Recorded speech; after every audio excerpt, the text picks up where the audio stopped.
بڑا لرزہ خیز تھا، اور لرزہ خیز عمران کے لیے نہیں، خود جنرل باجوہ کے لیے کہتے ہیں کہ میرے پاس ایسی ایسی ٹیپس ہیں کہ جب یہ میرے پاس آیا کرتا تھا اور مجھے کہتا تھا کہ آپ نے نواز شریف کو کیا شاندار شکنجے میں آپ نے پھانسا ہے، اور اب آپ اس کو یہ کر دیں، اب آپ اس کو وہ کر دیں، تو میں تو یہ چیزیں ریکارڈ کرتا تھا۔ اب میں نے کہا بھی جنرل صاحب یہ بات آپ نے غور کیا ہے کہ یہ آپ کے کتنے خلاف جائے گی؟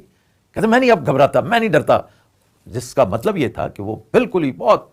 غصے کی آخری سٹیج پہ پہنچے ہوئے تھے، جس پر میں نے باقاعدہ اپنے آج ویلاگ میں ان کے لیے دعا کی ہے کہ ایسی چیزیں آپ کو بہت پریشان کر سکتی ہیں الٹیمیٹلی۔ اگر آپ فٹ ہیں تو فٹ رہیں، اس ایج میں تو آپ کو رسک نہیں لینا چاہیے اس طرح کے معاملات کا۔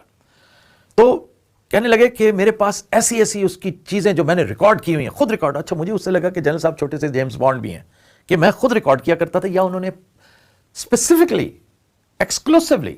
زور دیتے ہوئے کہا کہ میں خود کرتا تھا، فیض کو بھی نہیں پتا، فیض کو بھی نہیں، جیسے ایک دم جیسے کہتے ہیں نا فیض کو سیکیور کرتے ہوئے میں نے محسوس کیا، یا میرے اندر کے سو کالڈ گھاگ صحافی نے یہ محسوس کر لیا کہ یہ فیض صاحب کو بچانے کے چکر میں ہے، یا اونس سارا اپنے اوپر لینے کے اس میں۔ ظاہر ہے کہ یہ ریکارڈ ہوئی ہوگی گفتگو،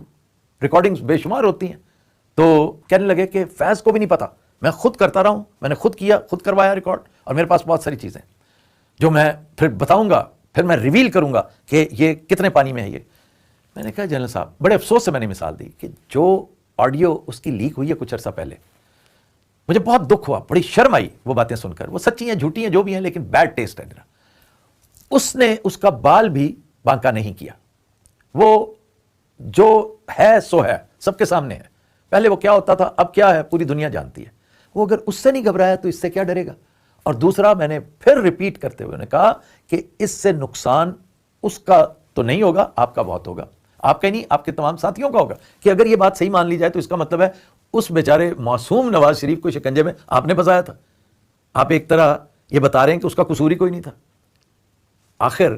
وہ شور مچا رہے ہیں نا کہ چند ججز نے اور چند جنرلز نے مل کے نواز شریف کے ساتھ یہ سارا سلسلہ کیا اور عمران اس کا بینیفیشری ہے، تو اس کا نیٹ ریزلٹ تو یہ ہوگا۔ اور آپ کی یہ بات کسی نے اس لیے نہیں ماننی، نون لیگ کو ایک نیریٹو شاید مل جائے، لیکن اس میں بھی جان اس لیے نہیں ہے کہ یہ اوپن اینڈ شٹ کیسز ہیں،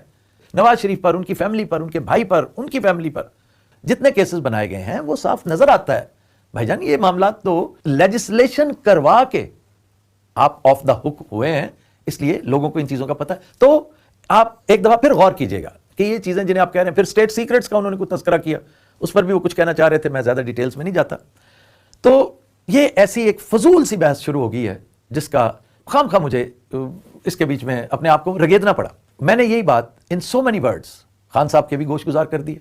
اور خان صاحب نے اس کے آگے جو ریئیکٹ کیا جس طرح، وہ اسی طرح تھا جیسا میں ایکسپیکٹ کر رہا تھا۔ وہ کہنے لگے کہ اسے کہو کہ جتنا زیادہ اور شور مچانا چاہے مچا لے، ابھی تو میں اس کے پیچھے گیا ہی نہیں، ابھی تو میں نے وہ سارا سلسلہ کیا ہی نہیں۔ تو یہ جو کچھ بھی ہو رہا ہے نا، یہ آپ کو خام خواہ ایک ایسی جگہ پہ لے جائے گا جہاں پر آپ اپنی پوزیشن خود کمپرومائز کریں گے۔ وہ ایک